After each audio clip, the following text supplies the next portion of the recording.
I think it's fair to say that most of us have an item or two in our wardrobes that was inspired or influenced by somebody else. And I thought today it would be interesting to take a look into my own wardrobe and my purchases over the last couple of years and talk through which of these items that I bought, influenced by others, were actually worth it.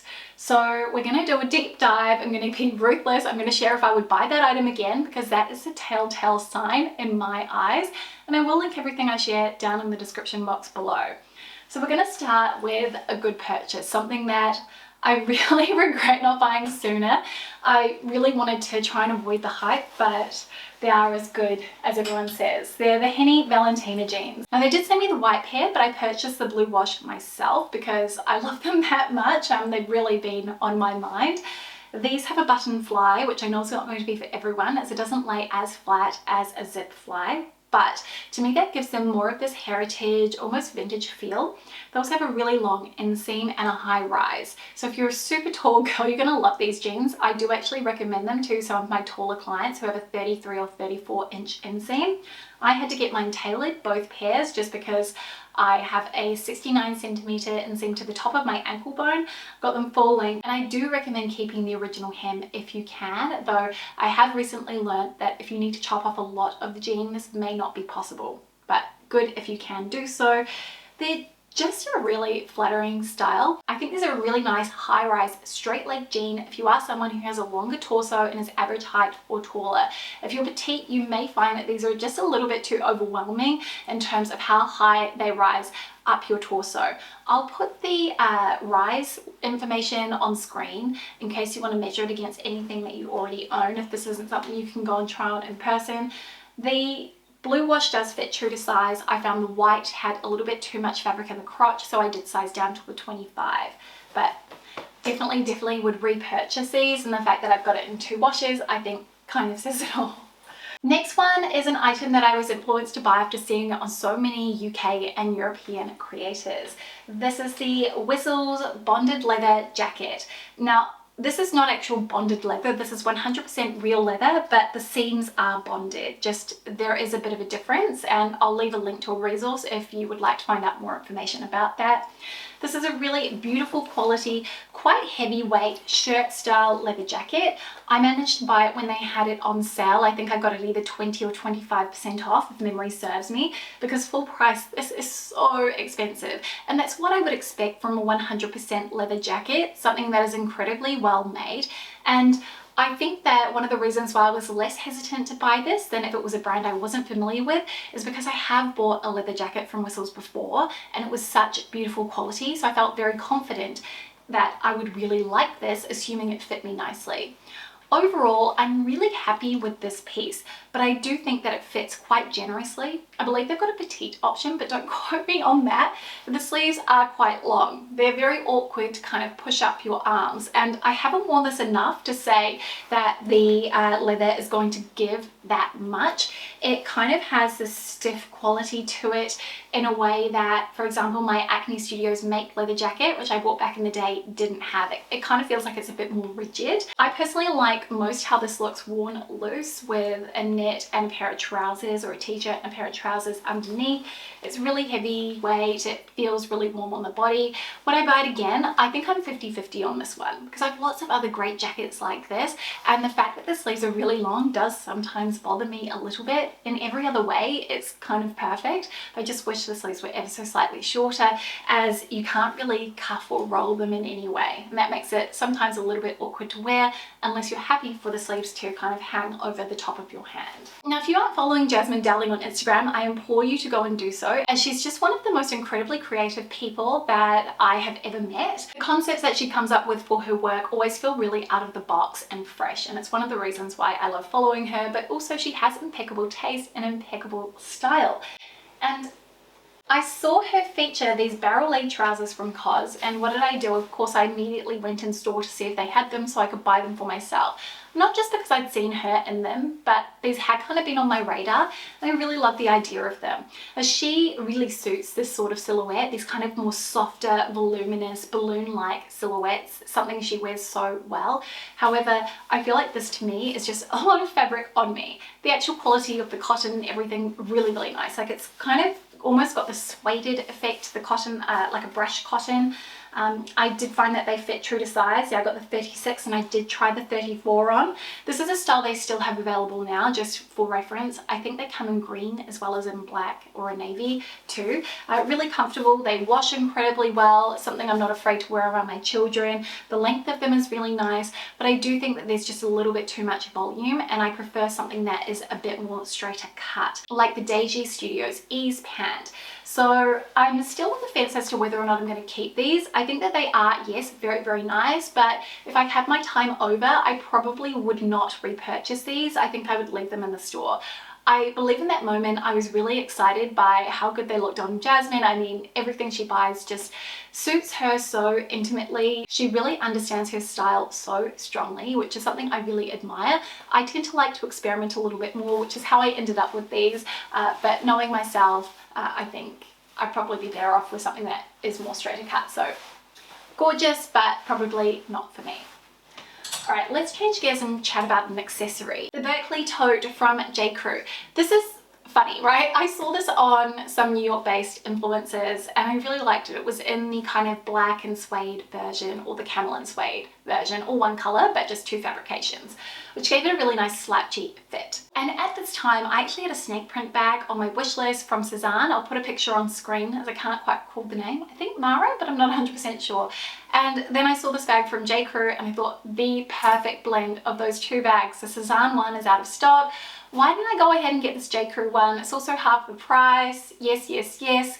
The fact that I had to use mail forwarding to buy it because they wouldn't ship this green sort of snake embossed leather version to Australia was a little bit of an inconvenience, but I didn't mind. Then it arrived, I opened the box, and I immediately felt a sense of disappointment because, and I should have realized this in the first place, but the strap drop, it wasn't as long as I wanted it to be. This is such a specific detail, but I kind of wanted it to be similar in terms of how it sat against the body to my Madewell bucket tote, which I absolutely love. I wanted a slightly different look, but something that kind of had a similar functionality that would fit really comfortably over a really thick wool coat. Now, obviously this fits fine over summer clothing, but I did feel like the color and also the texture lent itself better to autumn winter styling. So would I buy this again? I think probably not. I'm on the fence as to whether I would buy it in one of the block colors in the leather and suede, because that's going to have a different sort of structure. It's going to soften a lot more than this will. This has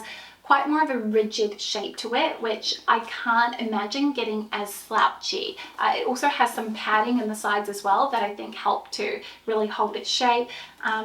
I think I'd probably just buy the Cezanne one now that I know that it's restocked. I think I'd just hold out for that. I mean, it is a nice bag. It just didn't hit every single one of my non-negotiables. Okay, one that I no longer have in my wardrobe, the Adidas Sambas. And no, I would not buy these again.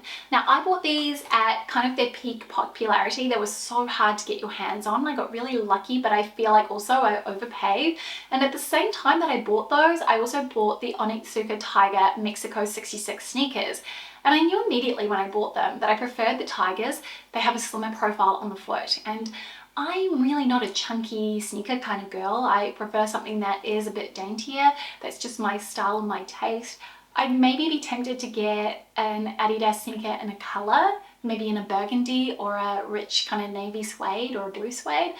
But yeah, I think the Sambas for me, it was more a case of the silhouette over anything else, and also they're really, really high contrast, and I think I'd probably prefer something that was a bit more dialed down from a shoe perspective. And this might be an unpopular opinion, but I actually just do not find them that comfortable. The Mexico 66 sneakers way more comfortable, and they have an inbuilt arch support, which I prefer. The Sambas, I mean, you can go on TikTok and you can find lots of people saying how uncomfortable they think they are. And next item that was influenced by somebody else, this is a Tibi kind of blazer top. I wear this more as a top than as a blazer just because the fabrication is kind of a stretchy, what would you call it? So a stretched jersey, but in a technical poly blend fabrication.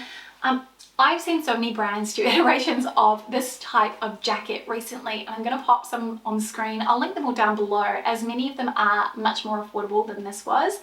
I managed to get this when it was half price from Samantha Ogilvie up in Queensland, and I was inspired to buy this after seeing it with my friend Rose, and she looks phenomenal in it. I feel like it really suits her sense of style, and I do love these kind of more sharp, angular, tailored features in my outfits. However, it is incredibly high maintenance. Because you're wearing it like a top, you need to get it dry cleaned frequently, which is not part of my regular routine. But also, I don't want to have the ongoing cost of having to constantly get something dry cleaned. It is just a little bit too much of a hassle for me. So it's something that I don't reach for as often as maybe I should. I think it looks really nice on though. I always get compliments about it. But if I have my time over, I've got so many other beautiful tops and jackets. I think I'll probably just wear those over this. So I think this is one that I probably wouldn't buy again, but it is a really lovely jacket. I feel like Amy, Tibi's creative director, really kind of set a trend with these collarless jackets. Okay, next one is the Alex Mill button back cardigan sweater.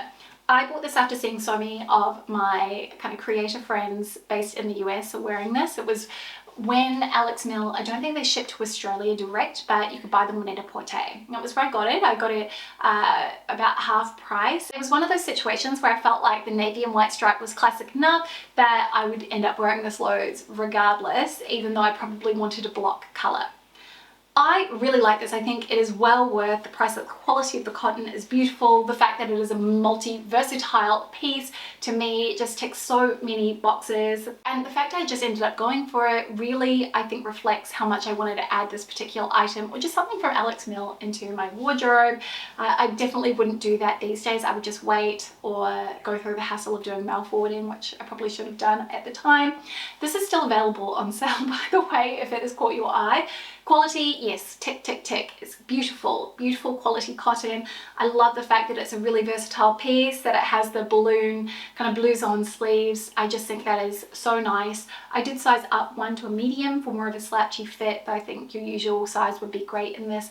And would I buy it again? I would say yes, I would, but I probably would have hung out for a color that I really, really wanted, because I haven't worn this anywhere near as much as I should have. In the past 12 months, I think I've worn it once, which is criminal to me because it is such a lovely knit sweater. So this one, I guess, again, is one of those 50-50 ones. All right, next one is this sundress from Uniqlo, and this is a really lovely kind of sweet tie shoulder sundress, relaxed fit with an elasticated back. I got this in a small, but I think the extra small would have been better, as Uniqlo does tend to be a little bit generous with their sizing. I saw this first on, I think, Brittany Bathgate, and it looked stunning on her, styled with a trench coat.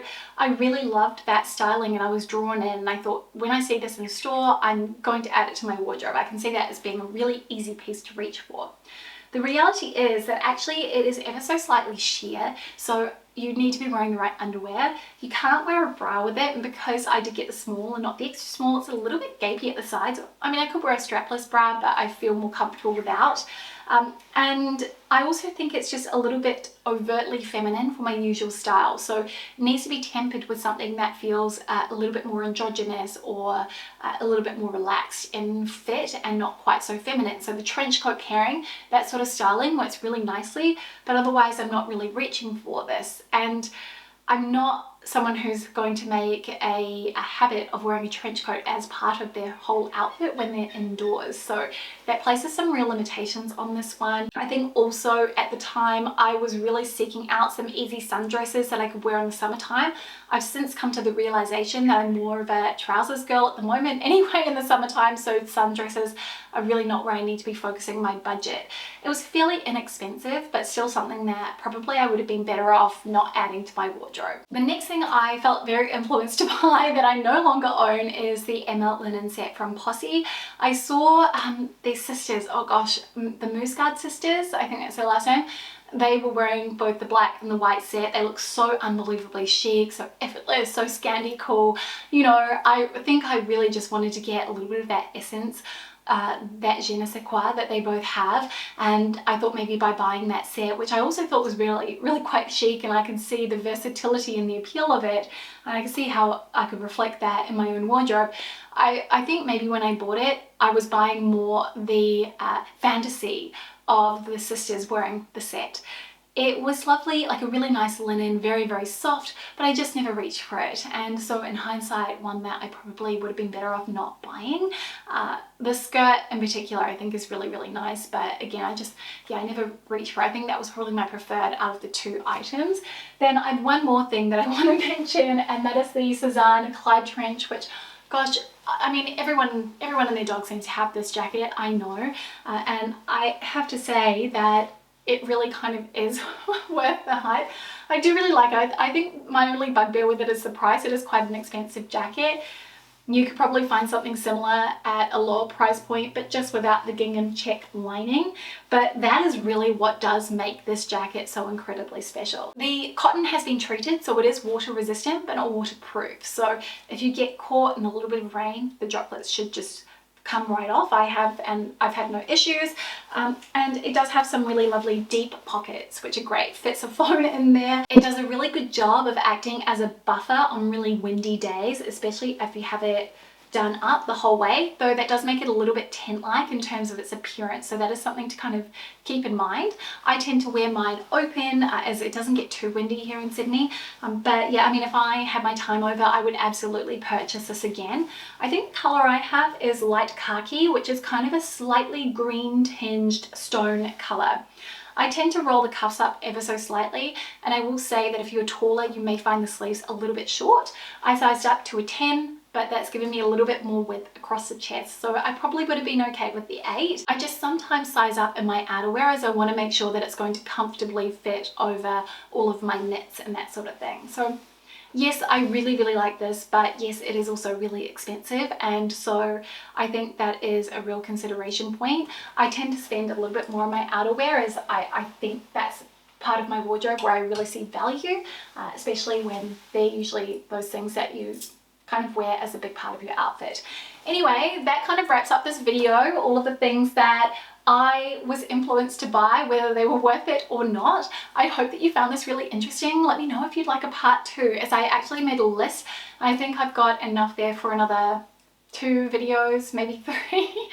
But I would love to know if there was anything that you were influenced to buy and then just didn't end up being right for you for whatever reason. Please drop it down in the comments. Thank you so much for spending some of your day with me. If you enjoyed this, please do give it a like, as that will help me with the algorithm. If you want to subscribe and come back for more videos, I do brand reviews, share styling advice, and also just how to maximize your wardrobe, then I would love to have you back, and I will see you next time with a brand new one. See you soon. Bye.